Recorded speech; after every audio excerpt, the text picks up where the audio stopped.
Vamos continuar tirando aplicações de Apocalipse 14?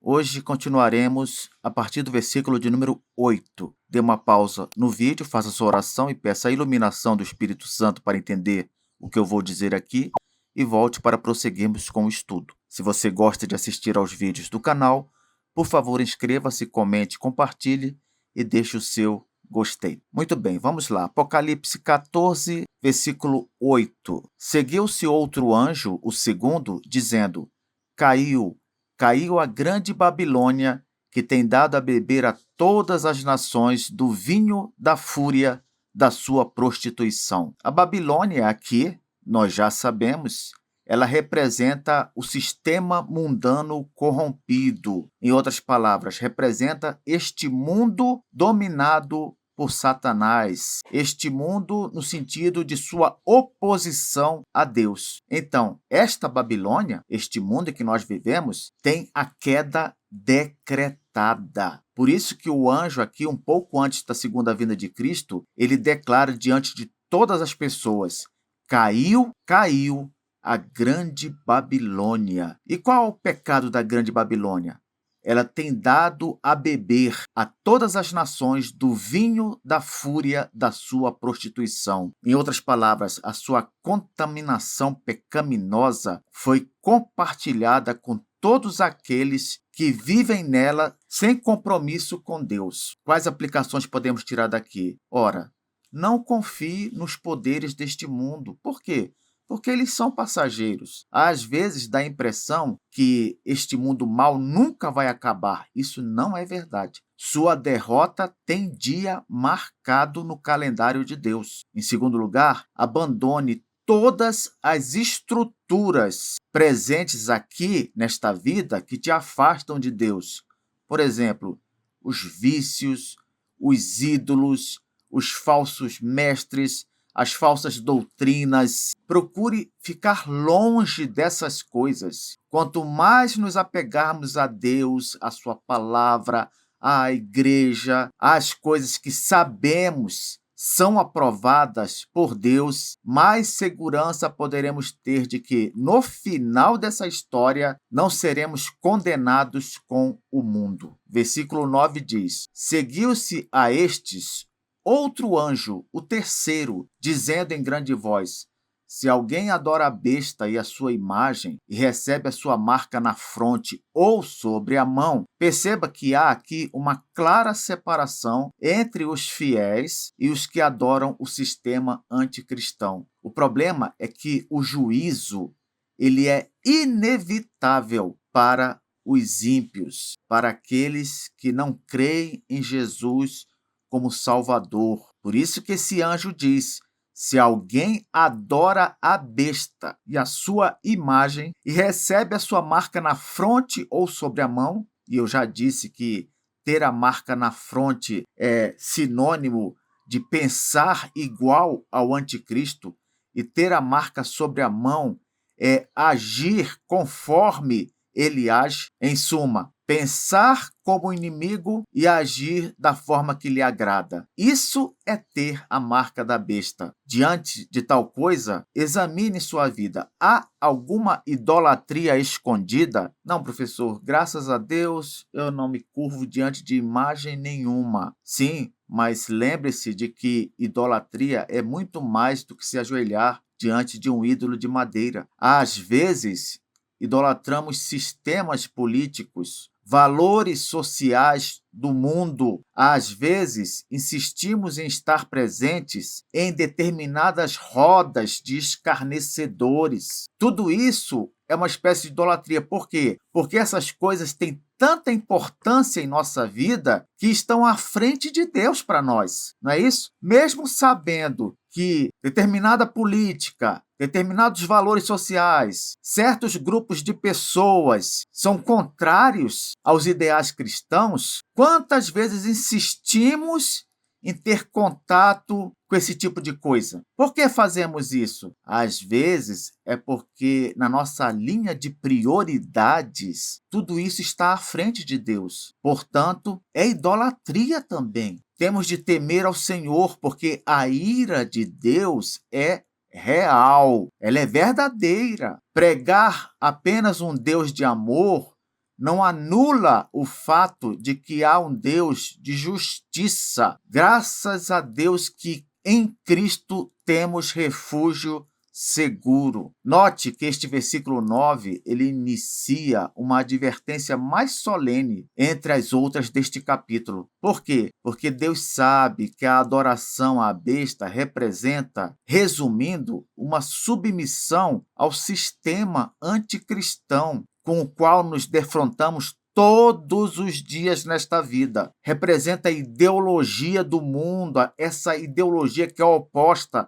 a Deus. Por isso que Deus está sempre advertindo os crentes: cuidado com esse caminho, cuidado onde você está, cuidado onde você insiste em ficar. Isso não vai terminar bem. As aplicações aqui são as seguintes: avalie com sinceridade suas ideias, suas atitudes, ou seja, sua forma de pensar e agir. Elas estão alinhadas com Cristo ou estão alinhadas com o espírito deste século? Fugir da marca da besta não é ficar preocupado em receber um desenho na mão, na testa, um chip, nada disso. Fugir da marca da besta é resistir ao conformismo com a cultura anticristã. É obedecer àquele mandamento lá de Romanos 12, versículo 2, quando diz que não devemos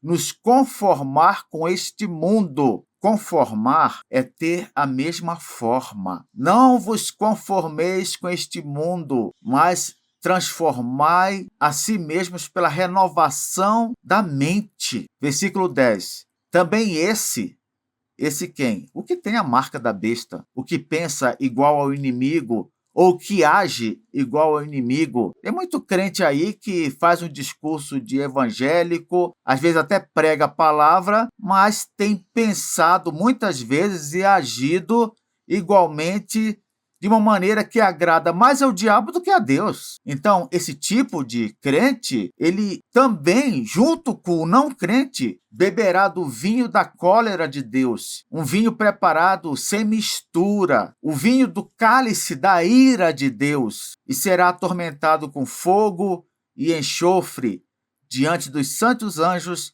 e na presença do Cordeiro. Meu irmão, minha irmã, presta atenção no que eu vou dizer para você. Deus é longânimo. Sim, ele tem paciência, mas ele não é neutro. Sua ira é justa, é santa e é final. Em outras palavras, essa paciência de Deus, que é a paciência que possibilita a sua misericórdia hoje sobre nós, essa paciência para punir, ela não é eterna, não. O inferno, sim. Aqui nós vemos um contraste entre o cálice da graça, que é o cálice que nós bebemos no Evangelho, e o cálice da ira, aquele cálice que se bebe no juízo. Quando diz aqui o texto que é um cálice sem mistura, isso significa que ele indica um juízo pleno, entende? Um juízo que não é atenuado, não é amenizado, é um juízo pleno, em sua força total. A graça de Deus, o favor imerecido de Deus, ele não anula a justiça. Eu quero dizer que rejeitar Cristo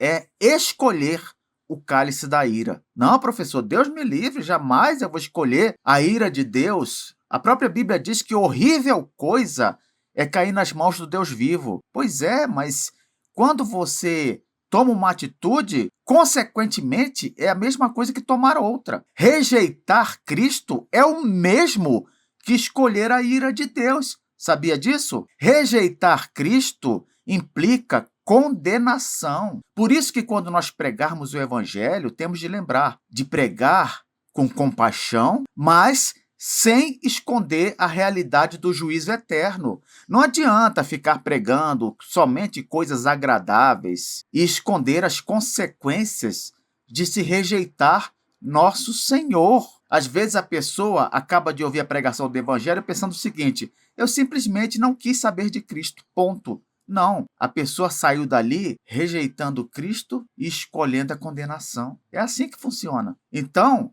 se é assim, devemos alertá-la com respeito a isso. Por isso é que a mensagem ela deve trazer sempre os dois lados, os benefícios e as consequências de se aceitar ou rejeitar nosso Senhor. Versículo 11 diz: a fumaça do seu tormento sobe pelos séculos dos séculos, e não tem descanso algum, nem de dia, nem de noite, os adoradores da besta e da sua imagem, e quem quer que receba a marca do seu nome. Já virou moda em algumas igrejas e em alguns círculos evangélicos a ideia de que a punição dos ímpios ela não é eterna. Não. Dizem agora que é só um aniquilacionismo. Como assim, professor? Dizem que o não crente, quando ele for condenado, ele vai sofrer por um período determinado e depois vai ser extinto,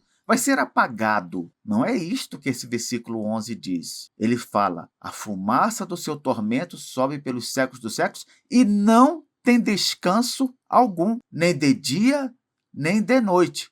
Quem não tem descanso algum? Os adoradores da besta e da sua imagem. E quem quer que receba a marca do seu nome. Jesus, o nosso Jesus Cristo, amoroso, compreensivo, nem ele foi tolerante com o pecado, como muitos e muitos por aí.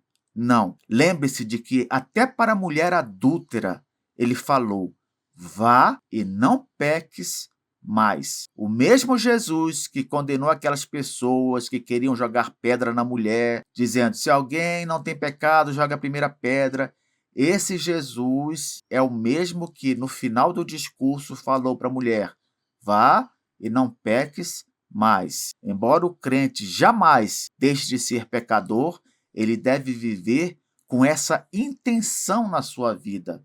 Que intenção? A intenção de procurar acertar, a intenção de ficar agradando o Senhor enquanto estiver respirando. Essa deve ser a nossa marca. Outra coisa também, diante de mensagens assim, com respeito à gravidade do juízo, evangelize, meu irmão, minha irmã, com compaixão e urgência. Sabe por quê? Porque você não sabe se vai ter outra oportunidade com essas pessoas que Deus tem colocado na sua vida. Eu me lembro de que certa vez eu vi um amigo com o qual não me encontrava há muitos e muitos anos. Eu vi de longe, deixei de me aproximar dele, deixei de pregar o evangelho para ele, simplesmente porque eu estava com pressa, estava enrolado com alguma coisa, deixei para lá. Algum tempo depois fiquei sabendo que ele havia se suicidado. Que coisa triste, não é? Deus tem colocado várias e várias pessoas no nosso caminho o tempo todo. Às vezes entre nossos parentes, às vezes no nosso trabalho, na nossa escola, na nossa vizinhança. E não pensamos na urgência de falar alguma coisa para essas pessoas. Aqui o capítulo 14 de Apocalipse, ele fala muito